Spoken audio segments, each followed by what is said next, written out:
What's going on, everybody? It's Frito here for your Overwatch. It's the big patch day, Mardi Gras, aka Fat Tuesday. Time to pig out on some triple DPS and huge tank reworks onto the experimental card in that playlist. As expected, the Ash Mardi Gras event is now live through March 9th. During that time, if you win 9 games, you'll get the player icon spray and skin, which all things considered looks pretty clean. I like it. The mask is a nice touch. The top hat is adorable. And as we can see here, Bob's skin looks pretty good as well. And they've got matching hats. Isn't that adorable? Now, I saw a lot of people get confused about the leaks yesterday. And what this is confirmed is that this is just about watching Twitch, just like we always have before. Yes, the Overwatch League has that big deal with YouTube, but at least for now, the Twitch integrations are still in place for the normal mini events. If you rack up watch time on any Twitch stream, as long as your Twitch page is connected to your Blizzard account, you'll be able to unlock these very adorable sprays. The Brigitte and Torb one is my personal favorite. They're just picking out over there in the corner. That's pretty neat. But next up, they also announced that Hero Pools is going to be coming. Obviously, we already known this. We've talked about this recently. Just confirming that a weekly rotation of heroes will be coming in for Season 21. And they note here that this is a change that might not stick. It's just something that they're trying for a season. Or the rate of hero pools may change as well. Monthly seems too long. Match to match seems way too chaotic. Who knows what they'll end up landing on? Of course, we'll be keeping you updated on what heroes are available week to week once we know, as well as what the best strategy should be when hero rotations come around. Now, what we've all been waiting for, the new experimental card, the 132 triple damage rule set. And as we already know, the experimental card is for ideas that might be awesome or terrible. I'm paraphrasing a little bit here, but that's kind of what they say. And based on your guys' reactions in our comment section, as well as discussing on Twitter, not everybody's on board with this, but you might be a bit more on board when we get to the balance changes in a second. They state here that they want to hear everybody's feedback on this experience, and obviously it's something that we're going to be completely brand new to. The gameplay is entirely different now, but let's all get our game time in. I will as well, and be following up on what we think of these nutty changes. Okay, so everybody's big concern is that tanks on the whole will feel less playable, but they kind of have gone down the raid boss route with some of these changes. Remember, these are only in the experimental card, so don't get frustrated that this is going to be affecting 222. It has nothing to do with that. First up, D.Va. Her armor health ratio has been changed. She still has 600 health, but now 400 of it is armor. This is going to be a recurring change. Keep that in mind. So it's 400 armor and 200 health. Obviously, armor, tons of damage types, just can't even do much to it. This allows for some severe face tanking, and in many cases, you won't even want to shoot D.Va with how much armor is there and how easy it will be to heal a tank like this and just completely outweigh any damage you're trying to leverage onto it. Alongside this, 2 nutty buffs. The defense matrix duration has been increased from 2 seconds to 4. 4 seconds of infinite damage denial. And on top of that, when using her fusion cannons, the movement penalty is reduced down to only 30%. This means she just chases things down, keeping in mind she already has a 3-second thruster that allows her to chase down things anyway. So the new D.Va is a heat-seeking destroyer, and granted, she'll be your only tank. Nobody really knows what the meta is going to be with some of these nuttier changes in this new format, but I'd say there's a good chance that D.Va's pretty high in power level in comparison to the other ones. But let's see what else we got. Orisa's protective barrier cooldown has been reduced from 10 seconds to 8, and the barrier health is increased up to 900, where it was a patch or 2 ago. Now, Orisa in this mode will demolish things with Halt, assuming that the enemy doesn't have a D.Va. But in a lot of other cases, Orisa didn't get the massive armor rework that the other tanks are getting in this patch. So although Orisa normally felt pretty strong in triple DPS comps, these other buffs may start to outweigh that. But now that D.Va has so much matrix, I almost imagine that if you see the enemy pick Orisa, you go D.Va, you get more coverage for your team, more flexibility, and deny her big play, which is Halt combos. So we'll need some testing to figure it out. Reinhardt, just like D.Va, got his health adjusted as well, with the proportion combination of armor he gets, the base armor pool is now 300 with 200 regular health. And his rocket hammer now does 90 damage. That means when he gets nano boosted, he does about as much damage as a normal dragon blade, and he's got steadfast and can't be booped. That is kind of outrageous. And his barrier regeneration rate has gone up 50 per second. I think you'll find with so much damage in the game, you just don't have shields regardless of this buff or not. You have very small windows to get into the spot you want, but once you get there, your health pool and damage with your hammer is going to be immense. Also, a thing to consider, having a big spike of damage like this will make Reinhardt's hammer really pound on the other tanks, where a lot of damage types aren't going to be cutting through some of the big armor pools that exist. Next up, Roadhog. Take a breather now leaves a cloud when used, and the cloud heals all allies within it for 25 health per second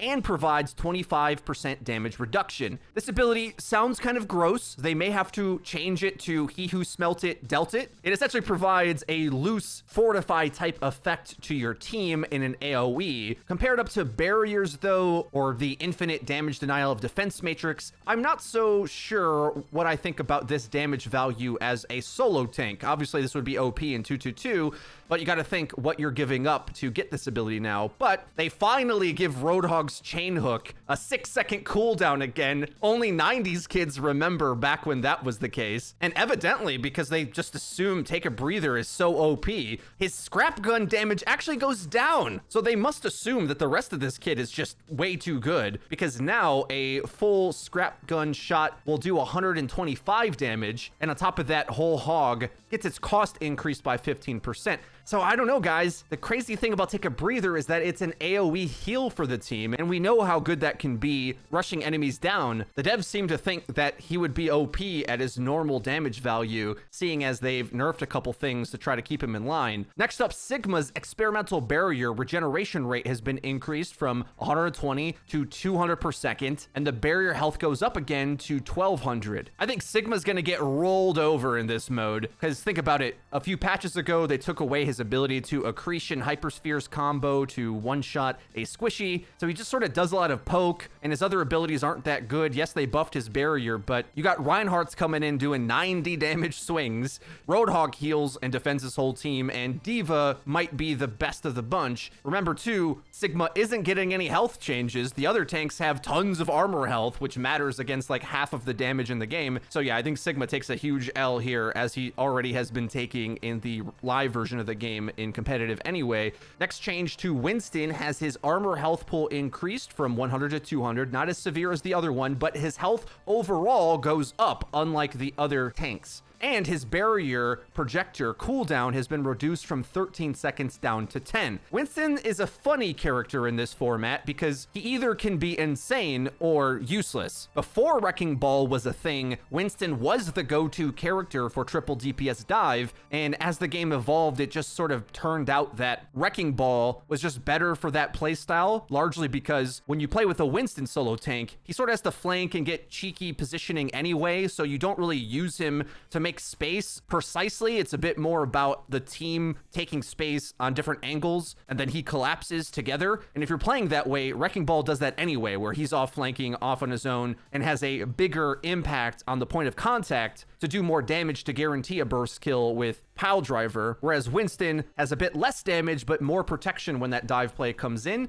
So this will be kind of interaction based, I think. Normally, even with these changes, I still might say Wrecking Ball's better for this playstyle. Keep in mind as well, Winston sucks against armor. A lot of the tanks got buffed armor, but because he adds protection, I would say he probably is better on defense than Wrecking Ball, because a little bit more reliable in his durableness that he adds to the team, blocking lines of sight, farming up to primal, chaining, jumping in and out, makes a much more stable type of engagement, whereas Wrecking Ball is very boom or bust. Keep in mind, Wrecking Ball didn't get changed in this patch at all. Next up to Zarya, gets a health boost as well, gets 100 added to her shield health pool. That's the health that self-regenerates, making her total health 500, but her maximum energy per barrier gets decreased from 40 to 30. Don't get nervous though, because there's huge buffs to bubbles moving forward. So much so that they had to nerf a couple other things. Her maximum primary fire damage goes down to 140. The second fire goes down from 95 to 80, but the cooldown of her personal bubble goes to 8 seconds. That was the old projected barrier cooldown. But now her particle barrier for allies creates a barrier on all allies within 8 meters of your target. And the duration of those bubbles goes from 2 seconds to 3. That is a massive play. Absolutely incredible, the particle barrier. Now, you will need a character to play kind of like a dive tank for you,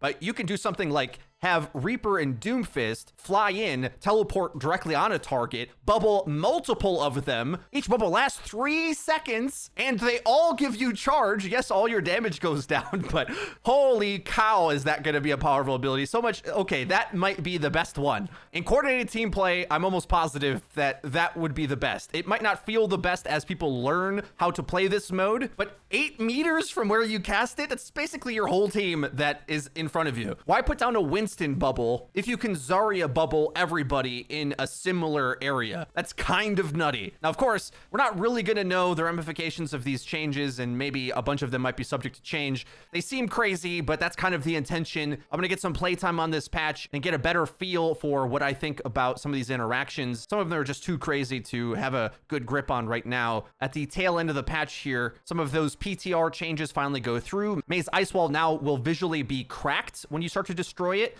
on an individual pillar, so it's easier to know which one your teammates have damaged to help break through the ice wall. That big stun rework goes through on this patch as well. This has been happening a lot in the Overwatch League, where depending on how you order stuns, the interactions play out kind of wonky, where a Rein will be shattered, then slept, and then he'll get up and go back down. And I believe this should fix that, because what it's going to do is that new stuns will only replace the existing stun if the new duration is longer than the time remaining on the current stun. And it says, for example, a flashbang stun will not apply to someone who has just been earth shattered, because a flashbang stun is shorter than an earth shatter stun, so it won't override it in that case. The assemble heroes timer for assault, hybrid, control, and payload has been reduced from 40 to 35 seconds, trying to speed up the match time there. And group leaders can no longer leave as group when a competitive game is in progress, and the career profile game mode selector now is sorted more logically. Alongside that was a bunch of changes to the workshop. Those 3 new workshop maps that are sort of blank templates for the community to use are now live, as well as tons of other buffs to the workshop. We'll cover that more when cool game modes come out utilizing them. But till then, I want to hop in and play around with this new patch on the experimental card and let you guys know more of what I think. To make sure that you see those videos, you want to be sure to hit subscribe and click the bell icon to actually get notified when our videos go live. Link to the description is our Twitter, where we tweet out news, updates, and dank memes. That's been it for me. I've been Frito for your Overwatch. We'll see you guys next time.